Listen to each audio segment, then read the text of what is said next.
gigantic riots in the street, massacres in the streets, 15 depressions with a D. We had riots in the streets. We had very little rule of law. And yet we became the most extraordinarily successful country in the 20th century. That's the way the world works. The UK became the most successful country in the 19th century, but my gosh, did they have problems along the way. So yes, I've tried to explain many, many times to many people, China is going to have lots of problems. I don't know what. We're seeing some of them now. I've certainly many, many times talked about the real estate problems developing there. And China knows they have a real estate problem. Beijing has been trying to do something about the real estate problems for a long time. Looks like maybe they're finally succeeding. Maybe it's taken them too long. But Elijah, this is the way the world works. America had some horrible times. I would expect China to have some horrible times. They're having bankruptcies now. Beijing says, if people make mistakes, we're going to let them go bankrupt.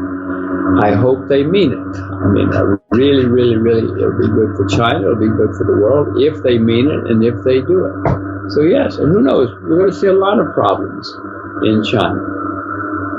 Can I tell you which ones? If I knew, I would be shorting them. But I know that China will have many, many problems. But in the end, I still don't see any reason to get out of China anymore. You know, if I had sold America in 1920, I might have looked good for a couple of years. But 80 years later, I would have looked like a fool to sell America. That's my view of China. It's going to affect the whole world. It already is affecting the whole world. Russia's a very large economy. Inflation in Russia's much worse than it is in the U.S. right now, for whatever reason. It's already affecting many countries in the world, different degrees, obviously, but no, it's going to affect everywhere. Elijah, if the price of cotton goes up, it goes up everywhere. It doesn't go up just in the U.S., it goes up everywhere, and that means the price of shirts goes up everywhere. No, inflation is here. It's going to get worse. It's going to continue for a long time. I don't know how long, but certainly a long time. It's always worked that way. You know, if for no other reason we had this staggering amount of money printing all over the world, historically, that has led to higher prices. I presume it will continue to lead to higher prices now.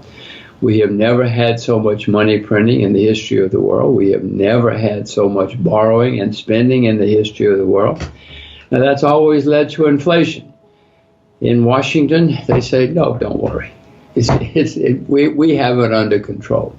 Janet Yellen says the Secretary of the Treasury says we will never have economic problems again because now we have figured it out. She's got 2 Ivy League degrees. If you believe her, Elijah, inflation will be over by Christmas, and don't worry, and it won't be back. I have a different view.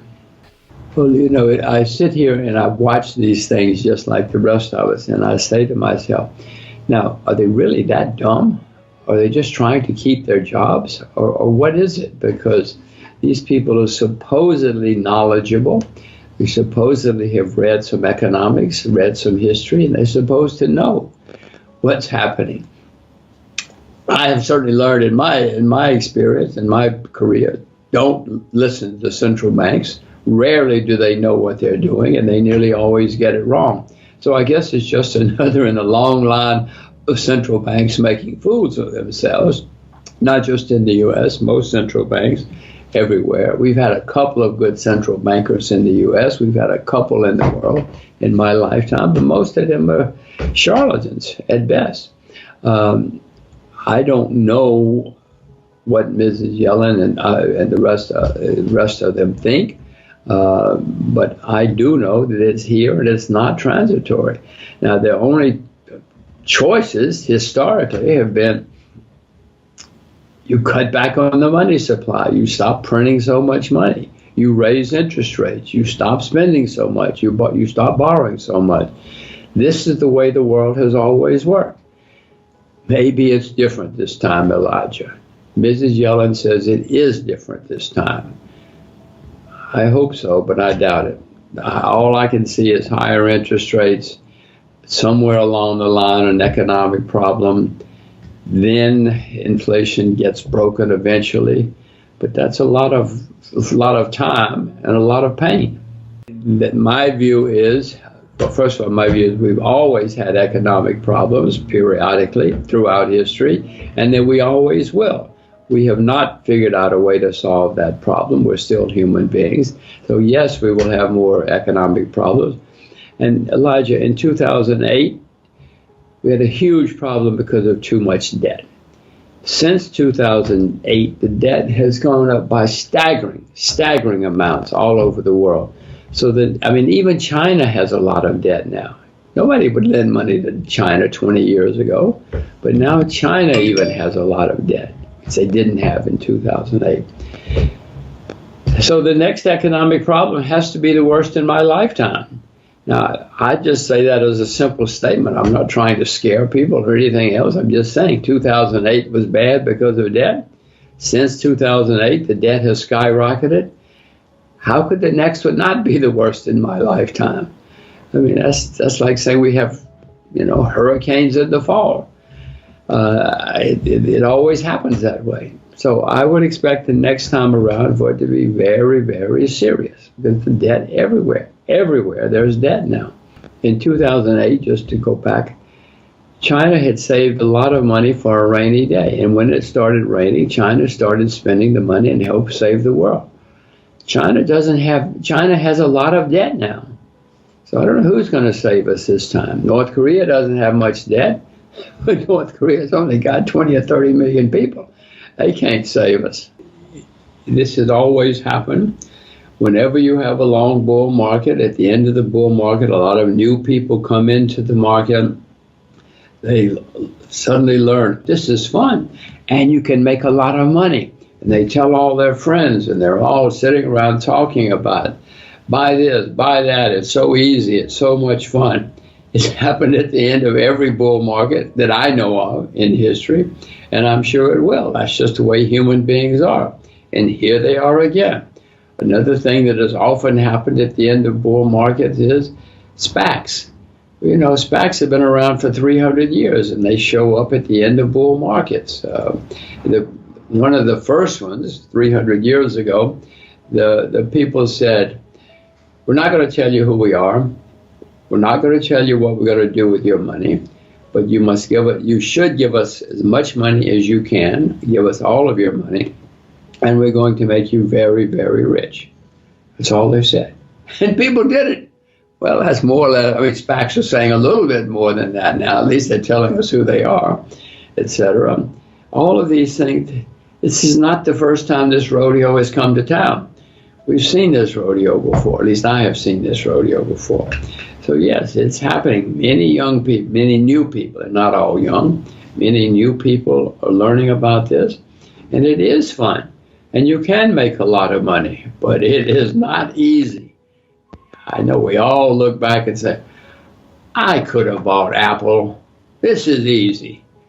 They could have bought Apple 30 years ago, but they didn't, and they wouldn't have, and they probably would not have even then. So it's happened before, and it's happening again. You ask what to tell young people, I'll tell everybody. Elijah, this is not an easy way to make money. It looks easy every once in a while, but if you want to make money, only invest in what you yourself know a huge amount about. Don't go on the internet and hear hot tips. Do not get hot tips anywhere. Hot tips will ruin you. Just stay with what you know. And everybody will say, but that's boring. If you want to be successful as an investor, please be boring.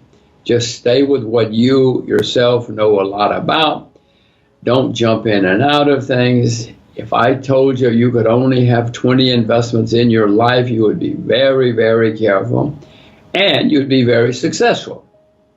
But Elijah, nobody wants to hear that. Everybody wants to be rich this month. I want to be rich this month too, but I know that if I start listening to hot tips, I will be poor this month. Before we continue, help us clicking that YouTube like button and subscribe now to our channel. This shows the algorithm that you valued this information. And it helps us spread that message. Sharing is caring. And now, let's continue. Do you want to know one thing about crypto? I made over 3000% in profit in a few weeks. Fact is, the traditional financial system, the traditional money system makes you poor, not rich.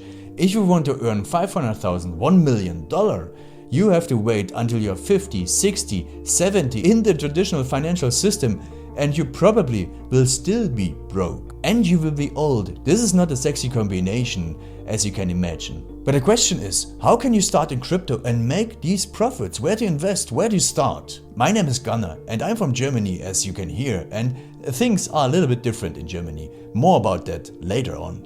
Fact is, there are lots of different cryptocurrencies. It's a gigantic universe where beginners and professionals get easily lost. But there is light at the end of the tunnel. There are 7 key steps you need to follow to become successful in this market. You have to know them, and if you fail one of them, it's literally impossible to succeed in this market. Just an example, one of the key points is your exchange, and one of the biggest are, for example, Binance and Coinbase. These are trusted and well-established exchanges, but, and this is a big but, you won't find the super profitable coins on those exchanges. The unknown super profitable coins that get gigantic profits are not traded on those kind of exchanges. They are traded on much smaller insider platforms that are barely known. And I can tell you what those super secret exchanges are and why they are so profitable. And another super important thing are the right information sources. The point is, the internet is gigantic. There are hundreds and hundreds of YouTube channels, blogs, pages, and much more. And there are also market makers and influencers. For example, Elon Musk, he is not a crypto guy, but the moment he recommended Dogecoin, it went through the roof, to the moon, so to say. But why did he recommend it? Where did he hear it from? He didn't hear it from newspapers. And believe me, he is listening to someone. But you have to know who, and you have to react before he is reacting. This is really important. And these are only 2 of the 7 steps you have to follow in order to be successful in crypto. And if you want to know all of these steps in much more detail, and if you want to have a comprehensive checklist, here's what you should do. There is a link below this video. Click on this link and you will get the opportunity to subscribe to my channel. Click on the link and you will see a video where I explain the next steps. So see you soon. Click on the link now. I'll see you there.